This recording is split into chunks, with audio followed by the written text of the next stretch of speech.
చూడు, ఈ పెళ్లి వల్ల నీకు తోడు నీడ ఏర్పడతాయి. నా మాట విను, కాదనకుండా పెళ్లి కొప్పుకో. వద్దక్క, నేను మరో పెళ్లి చేసుకోను. ఏ రోగం? 3 ముళ్ళు వేసిన భర్త ఉండగా మరో 3 ముళ్ళు వేయించడం తప్పమ్మా. ఎందుకు తప్పు? ఆ మొగుడనేవాడు ఉన్నాడో లేదో తెలీదు, వస్తాడో తెలీదు. తన గురించి, తన బ్రతుకు గురించి ఆలోచించకుండా పారిపోయిన వాడి కోసం జీవితాంతో ఎదురు చూస్తూ ఒంటరి బ్రతుకు బ్రతకాలా? ఏమండి, దానికి మీరైనా చెప్పి పెళ్లి కొప్పించండి. అలాగే మనీషా, ఈ పెళ్లి చేసుకో.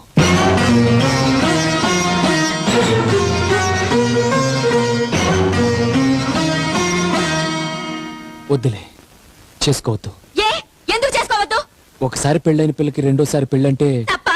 భార్య చేస్తే మగాడు రెండో రోజు రెండో పెళ్లి చేసుకుంటున్నాడు. తనెందుకు చేసుకోకూడదు? దాన్ని కట్టుకున్నవాడు బతికే ఉన్నాడు కాబట్టి. అలాంటి వాడు బతుకున్న ఒకటే, చచ్చిన ఒకటే. అంత మాట అనుకు. ఆయన దేవుడు, ఏడా దేవుడు, ప్రత్యక్షమవుడే అవుతాడులే. అయినా తనకి లేని బాధ నీకెందుకు? తను ఒంటరిగా ఇంట్లో ఉంటే నాకు బాధగానే ఉంటుంది. మనీషాకి పెళ్లి జరగాలి, అత్తారింటికి వెళ్ళాలి. తను ఎక్కడికి వెళ్ళదు, ఇక్కడే ఉంటుంది. ఎవరుంచుకోవడానికి అది ఇక్కడ ఉండాలి? మీరా, మీ అబ్బాయా?